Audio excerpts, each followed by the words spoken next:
현재 미국과 유럽연합 등 강대국과 서방에서는 긴급한 사안에 대해 논하고 있는데 유력한 해결 방안으로 한국이 거론되고 있으며 다급한 국면이 이어지고 있는 상황입니다.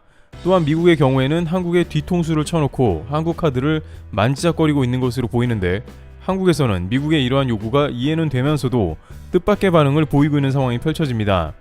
우선 유럽연합 측에서는 최근 기후변화의 해결책을 한국을 통해서 찾을 수 있다는 의견을 냈는데요. 이번 여름 유럽연합은 역사상 몇 안 되는 심각한 폭염과 가뭄에 시달리며 큰 곤욕을 치렀습니다. 러시아 사태로 인해 가스까지 모자른 상황에 강이 말라붙어 에너지 생산이 어려워진 것입니다. 이러한 기후변화는 이제 좀 더 빈번해지며 전 세계인의 삶을 위협할 것으로 관측되는데요.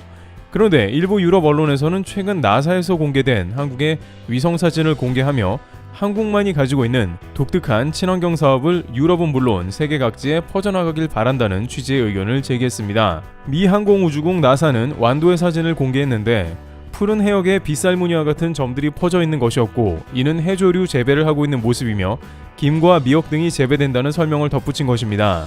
나사는 한국은 세계 최대 홍조류 수출국이며 그들은 돌김을 양식하고 있다고 설명했는데요. 영국 언론 BBC는 이에 관해서 해조류는 대기에서 탄소를 제기하고 주변 산송도를 낮추기 때문에 환경 보건은 물론이고 현재 기후변화의 원인 중 하나인 탄소 제거에도 탁월하다는 설명을 덧붙이고 있습니다. 그러면서 한국은 현재 기후변화로 인해 전 세계가 고통받는 상황에 친환경적 사업으로 기여한다는 것입니다. 심지어 한 연구기관에서는 전 세계 해양에서 호주의 6배 면적에 해당하는 해조류 재배가 가능하다면서 이는 짧은 시간에 저렴한 비용으로 기후변화를 대처할 매우 중요한 방안이라는 연구 결과를 발표했습니다. 미국 산타바바라 대학의 과학연구소는 캘리포니아 일부 해역에서만 해조류를 재배해도 그 효과는 무려 미국 농업에서 발생한 탄소 전체를 제거할 정도로 크다며 한국의 해조류 재배 산업을 조명했습니다.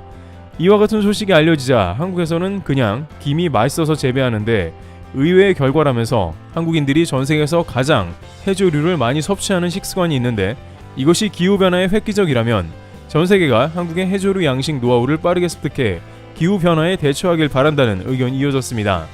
유럽에서는 팬데믹 때부터 러시아 사태에 이르기까지 한국으로부터 다양한 노하우 전수 및 도움을 받았고 특히 최근에는 LNG 가스를 운반하기 위한 선박 발주를 지속적으로 이어가는 모습이 나왔습니다.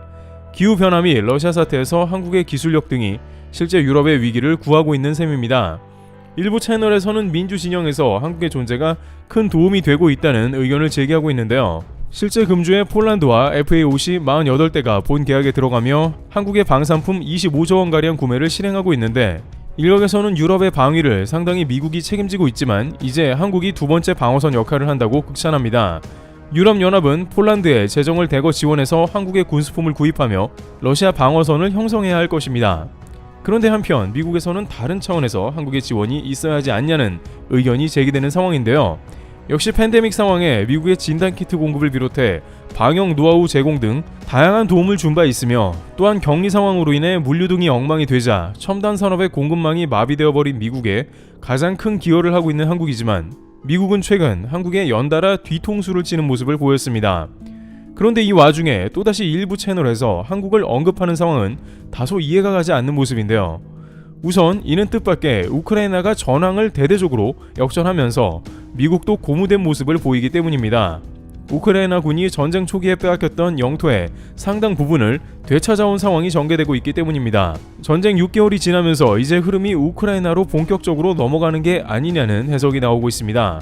특히 히르키우의 절반가량을 회복한 상황이 나오며 러시아군은 퇴각을 거듭하고 있다고 전해지고 있습니다. 젤렌스키 대통령은 지난 11일 이달 들어 우리 군은 남부와 동부에서 6,000제곱킬로미터 이상을 해방시켰다라며 이번 달에 서울의 10배 면적에 해당하는 지역을 탈환하고 러시아 국경까지 러시아군을 몰아냈다고 밝혔습니다. 미 국무부 블링컨 장관도 이에 대해서 우크라이나는 매우 체계적인 일을 진행 중이라며 인정했고 일각에서는 이러한 흐름은 러시아가 점점 전쟁에서 출구 전략을 펴고 있다는 의견도 제기되고 있는데요. 러시아가 전쟁의 패배를 직감하고 있으며 현재 우크라이나를 이길 방법이 없다는 것입니다. 그러한 커다란 징후 중 하나는 러시아가 북한으로부터 포탄을 수백만 발 구입했다는 이야기가 나오는 것입니다. 미국 정보 당국에 따르면 러시아의 쇼이구 국방장관은 전쟁 이후 북한과 지속적인 소통을 해왔으며 이제 러시아의 탄약이 거의 바닥 상황이 되어서 미사일과 포탄 재고가 사실상 없게 되자 기존 미사일 기술을 전수해줬으며 러시아와 어느 정도 호환이 되는 북한의 무기 구매를 실행했다는 것입니다. 중국은 러시아의 전쟁 지원은 하지 않고 있어서 북한에까지 매달리는 상황이 나온 것이죠. 그러나 군사 관계자들은 북한의 포탄이 러시아 전장에서 제대로 역할을 할지는 의문이라는 의견을 제기합니다. 북한은 최신 상태의 포탄을 관리할 능력이 현저하게 떨어지며 대부분 재고가 매우 오래된 무기들입니다. 러시아가 급해서 구매는 했더라도 제대로 이것이 발사가 되고 역할을 하게 될지는 의문인 것이죠. 이제 러시아는 상당 부분 전투 능력을 잃어가고 있으며 전쟁에서 후퇴하려는 조짐이 보인다는 것입니다. 결정적으로 러시아 내부에서조차 푸틴의 사임을 건의하는 정치인들이 대거 등장하고 있는 상황입니다. 미 CNN에 따르면 러시아의 상트페테부르크 등의 18개국 대표들은 푸틴 대통령 사임을 요구했습니다. 이들은 청원서를 통해서 푸틴을 반역자로 규정하고 대통령 자리에서 물러나달라고 요구했습니다. 뭔가 러시아 내부에서도 동요하는 가운데 심상치 않은 분위기가 나오는 게 아니라는 것인데요. 그런데 현재 전쟁은 러시아만 위기는 아니며 우크라이나 역시 고갈이 매우 심한 상황입니다. 전쟁 후반에 갈수록 러시아를 몰아낼 수 있었던 주요한 원인은 서방의 지원이 있었기 때문입니다. 특히 러시아 화력이 크게 떨어진 상황에 등장한 다연장 로켓포 하이마스 등의 화력이 대단했는데 이제 그 지원을 주도하던 미국마저 155mm 포탄 등 대거 탄약이 바닥난 상황이 등장해버린 것입니다. 현재 미국에서는 해당 재고를 물색 중이며 이를 생산할 군수 벤더를 긴급하게 찾는 중으로 확인되고 있습니다. 미국도 공급망 마비 등으로 인해서 일부 군수물자 생산이 크게 지연되고 있는 상황인데다가 현재 우크라 전쟁을 위해서 포탄 생산 라인을 신규로 대거 건설하기에는 부담스러운 상황이기도 합니다. 그러다 보니 일부 군사 채널 등에서는 서방 측과 동맹들의 지원이 절실하다고 언급하면서 일각에서는 한국은 150mm 포탄이 넘쳐나고 있다는 의견을 제기하는 상황도 눈에 띄고 있습니다. 세계 최정상 K9의 155mm 자주포를 가동하는 한국에 포탄 재고가 차고 넘칠 것이라는 예상이 어렵지 않은 것은 150mm만 해도 3,000문 이상을 운영 중으로 추정되며 105mm 포탄은 340만 발가량 재고가 있다고 합니다. 세계 최대 자주포 운영 국가답게 K9과 K2 등 엄청난 화력을 쟁이고 있는 상황인 것입니다. 그러다 보니 이제 미국을 비롯한 서방에서는 마지막 뒷심발이를 위해 한국을 찾는지 모르는 것입니다. 나토 규격을 충족하는 한국의 화력이 짐짓함이라는 것이 당연한 맥락일 수는 있는 것이죠. 그러나 한국 입장에서는 이러한 군사적인 지원은 매우 신중하며 직접적 지원은 어려운 면이 많습니다. 러시아의 전쟁은 끝내야 하지만 군 지원으로 인해 결국 지정학적 위치에서 피해를 감수하는 것은 한국이며 추후 폴란드나 기타 지역을 통해 지원하는 간접적인 방안이 고려되고 있는 것입니다. 게다가 최근 러시아의 블라디보스톡에서는 러시아와 조선업 협정이 맺어지기도 했습니다. 러시아 언론은 한국이 비우호 국가에 분류되었지만 러시아와 조선업 조약에 협정했다고 기사를 냈는데 이는 러시아가 전쟁이 끝나면 한국과 곧바로 LNG 운반선 건조를 마무리하기 위함이라고 알려졌습니다. 현재 연해주에 러시아 조선소 두세 곳에 한국의 LNG 운반선이 막바지 작업을 앞두고 있는 상황이지만 서방의 제재로 인해서 보류 중이고 앞으로 전쟁 이후 한국은 북극 프로젝트와도 협력을 해야 하기 때문에 이러한 군사적 지원에 직접 개입은 북한을 맞대고 중국까지 있는 마당에 더욱 부담스러운 것입니다. 또한 미국의 최근 행보에 무조건적으로 한국이 맞장구를 치는 것도 이제는 조심스럽다는 것입니다. 물론 한국의 안보가 상당 부분 미국의 도움을 받고 있으며 지정학적 위치에서 역할을 하는 것은 사실이지만 최근 미국이 한국 기업을 연달아 배제하면서 미국 중심주의로 가고 있는 것을 목격했기 때문에 한국이 군사적 지원을 한다고 해서 과연 이것이 좋을지 유불리를 신중하게 따져봐야 한다는 것입니다.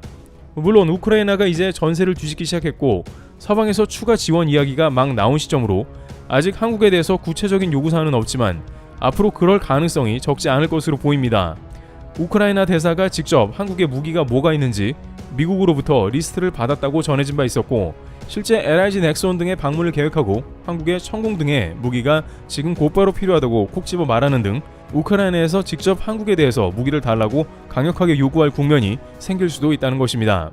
곧 전쟁이 끝나고 조금만 더 화력이 있으면 되는데 그것을 바로 제공할 국가가 거의 없기 때문입니다.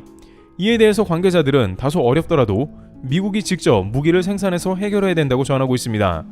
괜히 한국이 말려들었다가 여러가지 복잡한 문제가 나올 수도 있으며 미국 태도도 알 수 없다는 것입니다.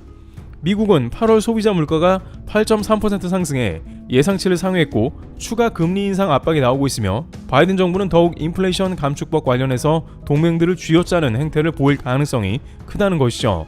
따라서 한국 입장을 신경 쓰지 않을 가능성이 크기 때문에 이런 상황에 미국의 각종 돌발에 말려들면 안 된다는 것입니다. 한국도 자주 국방을 하려고 축적한 것이지 이런 전쟁 상황에 투입하려고 생산한 것은 아니기 때문이죠. 이와 같이 한국은 유럽과 미국 등에서 다양한 요구를 해오며 다시 한번 도움의 손짓을 하고 있는 상황입니다만 미국 뒤통수를 맞은 만큼 앞으로 국제 정세에 신중하게 반응해야 한다는 의견이 나옵니다. 트러블TV였습니다. 감사합니다.